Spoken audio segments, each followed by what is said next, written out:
Hi friends, स्वागत है आप लोगों का मेरे चैनल पे। तो फ्रेंड्स, एक्चुअली मैं इस वीडियो में बात करने वाला हूँ मोमेंट डिस्ट्रीब्यूशन मेथड के बारे में। ठीक है, तो मैं उम्मीद करता हूँ कि आप लोग अच्छे से होंगे, स्वस्थ होंगे, अपना काम धाम कर रहे होंगे बढ़िया से। तो आइए देखते हैं, इस वीडियो में मैं मोमेंट डिस्ट्रीब्यूशन मेथड के बारे में बात करने वाला हूँ। ठीक है, एक्चुअली ये मेथड जो है वो हमारा यूज होता है अगर इनडिटर्मिनेट स्ट्रक्चर है तो उस केस में इस मेथड को हम लोग यूज करते हैं for the analysis of that structure. ठीक है, तो बेसिकली यहाँ पे जब हम सबसे पहले क्या करेंगे, यहाँ पे हम कोई भी दिया रहेगा क्वेश्चन तो उसमें हम क्या करेंगे, डिग्री ऑफ स्टैटिकल इनडिटर्मिनेशन निकालेंगे। ठीक है, तो यहाँ पे हम क्या है कि यहाँ पे डिग्री ऑफ इनडिटर्मिनेसी जब निकालेंगे तो यहाँ पे कितना है, यहाँ पे हमारा रिएक्शन जो है वो कि एक वर्टिकल रिएक्शन अननोन है, हॉरिजॉन्टल तो ज़ीरो होगा क्योंकि यहाँ पे हमारा हॉरिजॉन्टल कोई फोर्स नहीं लग रहा है, तो हॉरिजॉन्टल रिएक्शन तो ज़ीरो होगा। तो यहाँ पे हम बात करते हैं तो वर्टिकल रिएक्शन यहाँ पे अननोन है, यहाँ पे वर्टिकल यानी 2 3 4 -2 को हमारा इक्विलिब्रियम इक्वेशन है कि नहीं। कौन कौन sigma F Y equal to 0 और सिग्मा एम इक्वल टू 0। तो 2 को इक्विलिब्रियम इक्वेशन है, 4 को अननोन, 4 - 2, तो यानी कि डिग्री ऑफ स्टैटिक इनडिटर्मिनेसी हमारा क्या हो गया, 2 हो गया। यानी कि हमारा स्टैटिक ये इनडिटर्मिनेट स्ट्रक्चर है कि नहीं। तो इनडिटर्मिनेट के केस में हम लोग क्या करते हैं, ये बहुत सारा मेथड है। Moment distribution method, basically moment distribution method है, स्लोप डिफ्लेक्शन इक्वेशन है, ये सब डिस्प्लेसमेंट मेथड में आता है। और भी जैसे मेथड है अपना 3 मोमेंट इक्वेशन हो गया, ये सब जो होता है ये भी एक्चुअली 3 मोमेंट डिस्ट्रीब्यूशन मेथड जो है वो भी 3 पॉइंट क्या बोलते हैं उसको, 3 मोमेंट इक्वेशन है ना। तो 3 मोमेंट इक्वेशन जो है वो भी हमारा डिस्प्लेसमेंट मेथड में है। और फोर्स मेथड होता है एक, तो फोर्स या फ्लेक्सिबिलिटी मेथड जिसको बोलते हैं, उसमें हम क्या करते हैं, उसमें हम कंपैटिबिलिटी इक्वेशन यूज़ करते हैं, है ना। तो उसमें भी जो भी है हमारा वर्चुअल वर्क मेथड हो गया, ये सब यूज़ करके हम लोग वहाँ से भी फोर्स मेथड को यूज़ करके भी कर सकते हैं। तो बात करेंगे उन सब चीज़ों के बारे में, ठीक है, आगे। बट इस वीडियो में मतलब इंटेंशनली मैं फोकस कर रहा हूँ क्या, MDM मोमेंट डिस्ट्रीब्यूशन मेथड के बारे में। ठीक है, तो यहाँ पे एक क्वेश्चन है, उसके माध्यम से मैं बताऊँगा कि कैसे करते हैं। ठीक है, तो बेसिकली ये मेथड को यूज़ करके कितना आदमी जो है वो बना लेता है, कुछ आंसर तक भी पहुंच जाता है ना। बट क्या होता है कि उसको मालूम नहीं होता है कि ऐसा क्यों कर रहे हैं, माइनस साइन क्यों ले रहे हैं, यहाँ पे जब डिस्ट्रीब्यूट कर रहे हैं तो यहाँ पे ऐसे क्यों कर रहे हैं, ऐसे क्यों नहीं कर रहे हैं। ठीक है, लॉजिक्स बस पता नहीं होता, क्वेश्चन बना लेते हैं, आंसर भी आ जाता है। बट जान लीजिए कि ये सब जो मतलब चीज़ है वो ज़्यादा दिन तक माइंड में रहता नहीं है, स्किप कर जाएगा। जब तक आप स्ट्रक्चर को इंटरनली फील नहीं कीजिएगा तब तक आपके दिमाग में ज़्यादा दिन तक वो रहेगा नहीं। ठीक है, तो ये स्ट्रक्चर को समझने के लिए फील करना बहुत ज़रूरी है ना। तो हम देखते हैं क्या है, अच्छे से समझिएगा। देखिए, डिग्री ऑफ स्टैटिक इंडिटर्मिनेसी इसका 2 आ गया, DSI है ना। तो DSI जो होगा वो इसका हमारा 2 आ गया, तो यानी कि हमारा क्या है, इनडिटर्मिनेट स्ट्रक्चर है कि नहीं, इनडिटर्मिनेट स्ट्रक्चर। तो हम ये मेथड यूज़ करेंगे। ठीक है, तो इस मेथड में हम आगे क्या करने वाले हैं, KI पहले हम जो भी है वो हम काइनेटिक इंटरमिनेसी निकालते हैं। बोले तो काइनेटिक इंटरमिनेसी क्या, कि नंबर ऑफ पॉसिबल डिस्प्लेसमेंट। ठीक है, इंडिपेंडेंट डिस्प्लेसमेंट। तो पॉसिबल इंडिपेंडेंट डिस्प्लेसमेंट कौन सा है, एक यहाँ पे थीटा ए हो गया, थीटा बी हो गया, थीटा सी हो गया, थीटा डी हो गया, थीटा ई हो गया, डेल्टा बाई एट ई। ठीक है, हम यहाँ पे हॉरिजॉन्टल मूवमेंट को नेगलेक्ट कर रहे हैं, डेल्टा एक्स बी, क्योंकि यहाँ पे हॉरिजॉन्टल कोई फोर्स है नहीं। ठीक है, तो इस यहाँ पे भी हम नेगलेक्ट कर यहाँ पे। ठीक है, तो बेसिकली यहाँ पे जो काइनेटिक जो रिलेटिव ये क्या बोलते हैं उसको, जो हमारा इंडिपेंडेंट डिस्प्लेसमेंट जो होगा, वो नंबर ऑफ इंडिपेंडेंट डिस्प्लेसमेंट जो होगा वो हमारा ये सब सारा चीज़ है। ठीक है, तो अब देखिए कि हम सारे जॉइंट को जो भी हम मानते हैं, जहाँ पे KI है वहाँ पे हम क्या करेंगे कि जो भी है उसको फिक्स मान लेंगे। ठीक है ना, फिक्स कर देते हैं, मतलब कि रिस्ट्रिक्ट कर देता है वहाँ पे डिस्प्लेसमेंट मोड को, ठीक है। तो रिस्ट्रिक्ट कर लेंगे और मतलब फिक्स कर देंगे, है ना। और फिर उस वहाँ पे क्या करते हैं कि एक्चुअली में तो फिक्स है नहीं, तो उस केस में हम क्या करेंगे, पहले फिक्स मान लेंगे और उसके बाद जो है वो हम मोमेंट को, जो फिक्स इंड मोमेंट जो हम फिक्स मान लिया हम ये जॉइंट है, इसको हम बी जॉइंट है, ठीक है। बी को हम जॉइंट को फिक्स मान लिए, तो ये जो है वो हमारा क्या होगा, BC पे जो है वह मोमेंट इंड मोमेंट लग रहा होगा, है कि नहीं। ये थीटा को अपोज करने के लिए एक इंड मोमेंट तो लग रहा होगा, है ना, ऐसे होगा। तो ये जॉइंट पे भी हमारा क्या होगा, इस तरह का मोमेंट आएगा, है कि नहीं। तो इसको हम ये मोमेंट को घूमने नहीं दे रहे हैं जॉइंट को, और इसको फिक्स मान लिए हैं, तो बाहर से हम फोर्स से मोमेंट लगाना पड़ेगा, है कि नहीं। तो इस फिर फिक्स मान लेते हैं और फिर उसके बाद छोड़ देते हैं, रिलीज कर देते हैं इसको जॉइंट को, और उसके बाद जो है मोमेंट ये पूरा जो है वो घूमना स्टार्ट कर देगा, है कि नहीं। तो ये जो मोमेंट जब घूमना स्टार्ट कर देगा उसके बाद जो है वो फिर से क्या होगा, रुक जाएगा, है कि नहीं। हमेशा तो नहीं घूमते रहेगा, है कि नहीं। तो रुक जाएगा और उसके बाद जो है मोमेंट को हम क्या करेंगे, डिस्ट्रीब्यूट कर देंगे मेंबर में चला जाता है, ठीक है। तो देखते हैं कैसे जाएगा। तो ये हम देखिए यहाँ पे क्या है कि हमारा समझते हैं कि कैसे प्रोसेस होता है, ठीक है। तो देखो हमारा मानते हैं कि बी पे जो है वो हमारा बी थीटा बी है। बेसिकली यहाँ पे क्या करते हैं कि देखो यहाँ पे थीटा ई और थीटा बाई को हम क्या करेंगे, देखो जितना भी ज़्यादा अगर डिस्प्लेसमेंट मोड रखोगे, है ना, पॉसिबल डिस्प्लेसमेंट मोड अगर रखोगे तो वहाँ पे फिक्स करोगे तो हर जगह तुमको मोमेंट को डिस्ट्रीब्यूट करना पड़ेगा, प्रोसेस बहुत ज़्यादा लेंदी जाता है ना। तो जब हम लोग कोशिश करते हैं, ट्राई करते हैं कि कम से कम KI स्ट्रक्चर को हम डील करें, है ना। तो यहाँ पे हम देखो अगर हम ये फोर्स जो लग रहा है 10 किलो न्यूटन का, उसको अगर हम ट्रांसफ़र कर दें इस जॉइंट पे डी पे, तो इक्विवेलेंट स्ट्रक्चर बना के, तो हम क्या करेंगे, जो दो गो डेल्टा ये जो हमारा थीटा ई और डेल्टा बाई एट ई जो है वो हमारा क्या होगा, रिड्यूस हो जाएगा।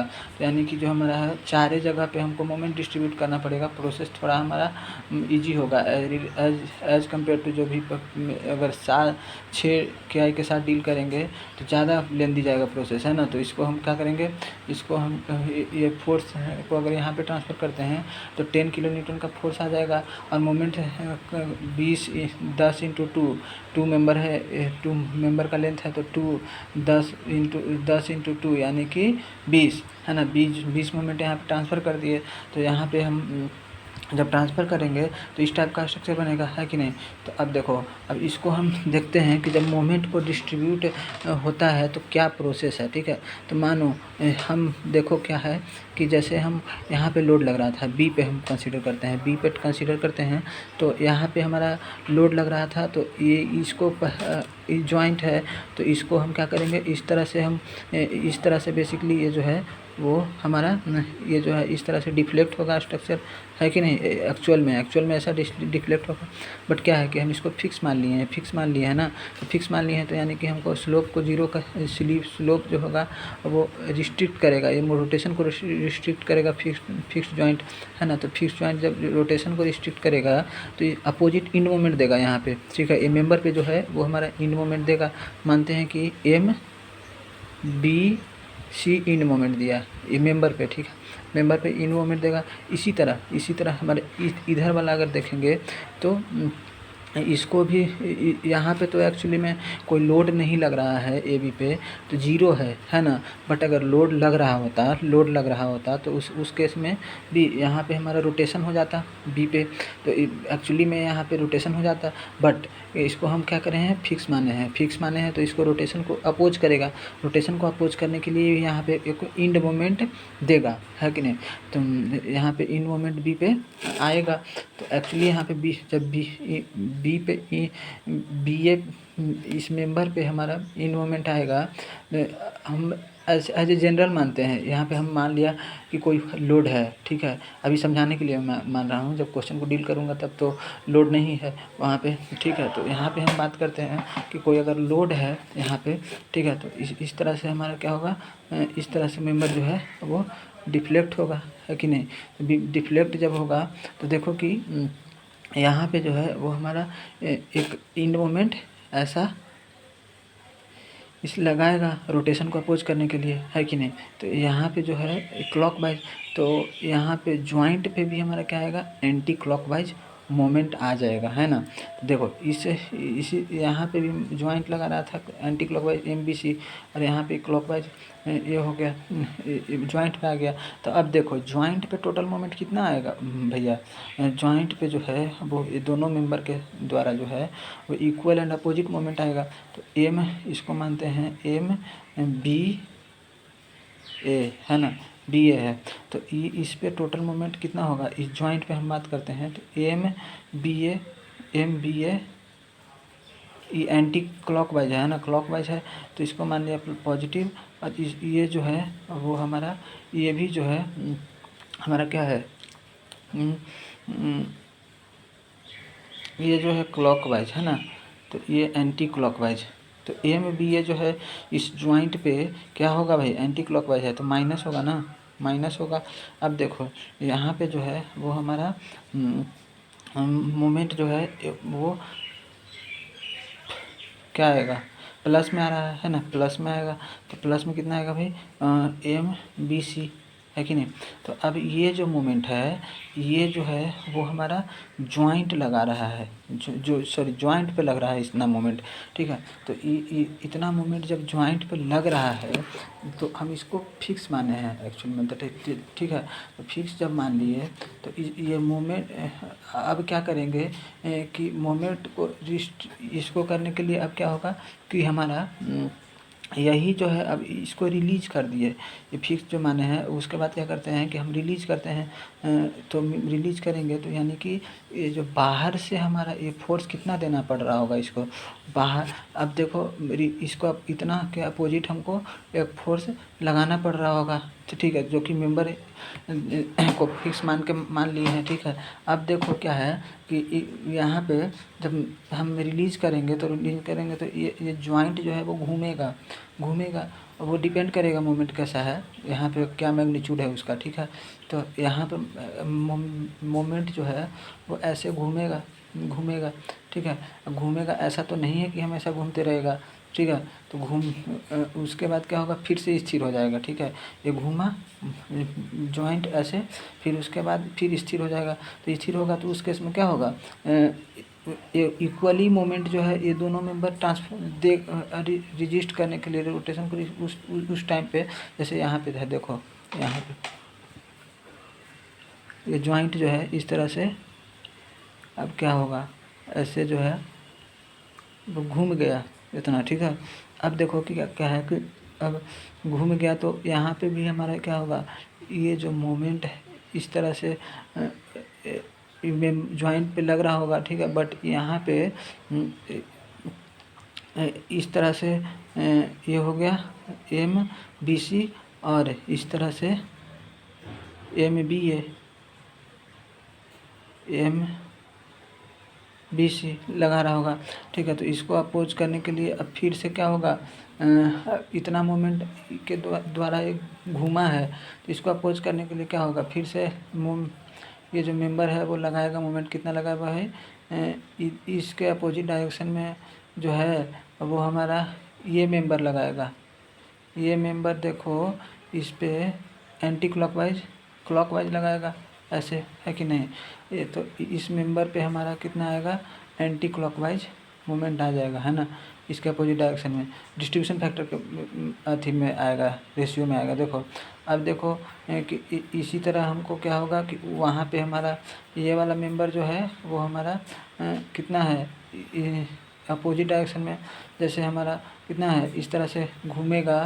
तो मान लिया कि उस डायरेक्शन में टोटल मोमेंट कितना था, पॉजिटिव मान लिया, तो इतना ही मोमेंट जो है वो हमारा इसी डायरेक्शन में ये भी देगा मोमेंट, है ना, इसी डायरेक्शन में ये भी मोमेंट देगा, ठीक है। जो भी हमारा ये दोनों का सम होगा ना भाई, तो उसका अपोजिट ले लेंगे डायरेक्शन, और उतना ही मोमेंट जो है ये दोनों मेंबर जो है वो देगा इसको, ठीक है। तो इसके अपोजिट डायरेक्शन में जो भी आएगा, तो मानते हैं कि देखो इस कंडीशन में हम देखेंगे तो कितना है, इस कंडीशन में देखो तो इस पे एम एम बी सी का वैल्यू कितना है बताओ। एम बी सी का वैल्यू हो जाएगा 10 इंटू में W L square 6 square divided by 12 है ना। तो ये हो गया 2 3 है कि नहीं। तो 30 kilonewton metre, 30 kilonewton plus में है ना, प्लस में सॉरी माइनस में है ना, माइनस में। अब देखो कि यहाँ पे हमारा इस कंडीशन में 0 है, ठीक है। तो अब ये इसके अपोजिट डायरेक्शन में ये वाला मोमेंट जो क्लॉकवाइज ये दिखाए हैं, ये वाला वैल्यू कितना होगा 30, ठीक है। और ये वाला एंटी क्लॉकवाइज में 0, ठीक है। तो ये दोनों का सम कितना होगा जो ज्वाइंट पे लगेगा, ज्वाइंट पे टोटल 30 प्लस 30 और माइनस 0 यानी 30। ये इसका वैल्यू हो गया 30 है ना, कितना है पॉजिटिव डायरेक्शन में, ठीक है।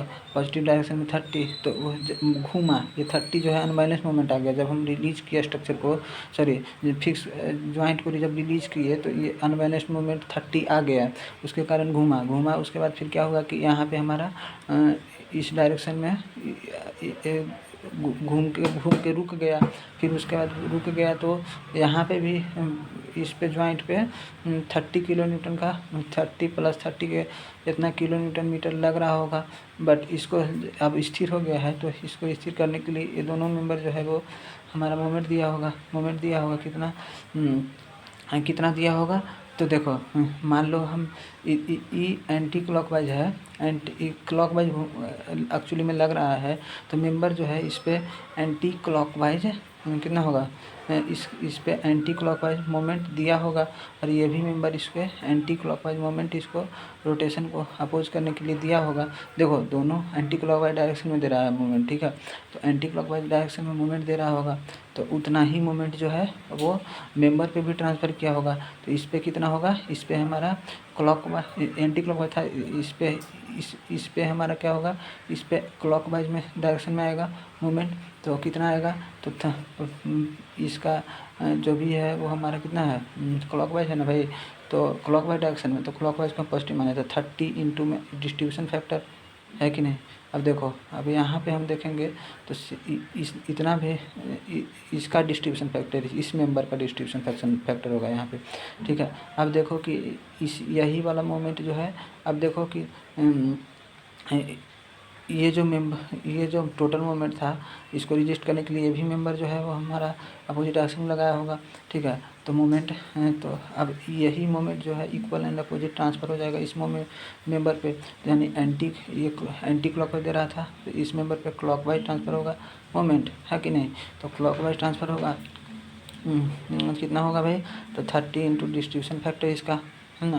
तो अब देखो इधर हमारा बैलेंस करने के लिए जो मोमेंट हुआ वो हमारा 30 इंटू में डिस्ट्रीब्यूशन फैक्टर प्लस में यहाँ पे हुआ, और डिस्ट्रीब्यूशन फैक्टर में कितना होगा BA का, और इधर जो हो गया वो हमारा कितना हो गया, बैलेंस करने के लिए जो मोमेंट आएगा वो प्लस 30 इंटू में डिस्ट्रीब्यूशन फैक्टर BC का, है ना, BC का।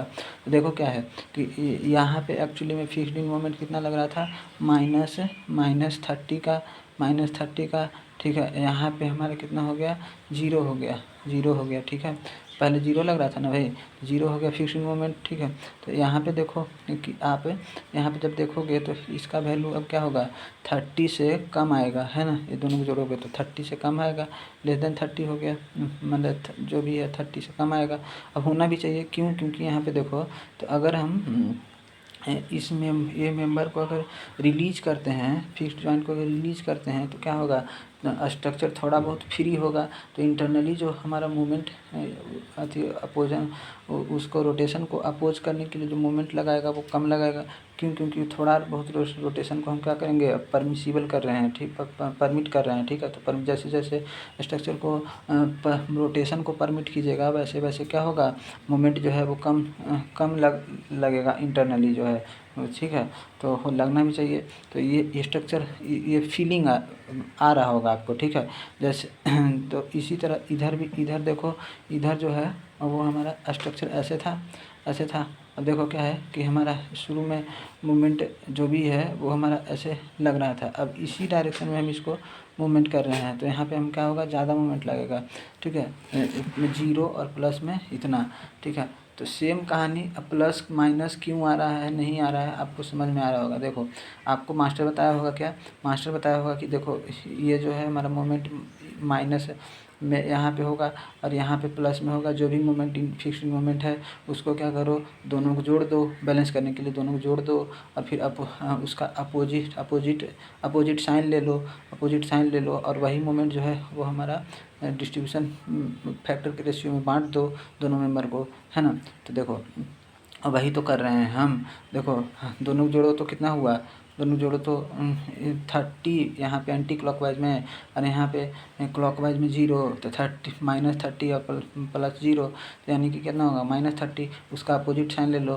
तो +30 और +30 को डिस्ट्रीब्यूशन फैक्टर के रेशियो में बांट दो। तो 30 इंटू +30 इंटू में डिस्ट्रीब्यूशन फैक्टर BC का और +30 इंटू डिस्ट्रीब्यूशन फैक्टर BA का। इस तरह से हम क्या होगा, बैलेंस करते हैं और फिर जो है वो ये जो है आगे हमारा कैरी ओवर चल जाता है दूसरा जॉइंट पे जो भी फिक्स है, ठीक है।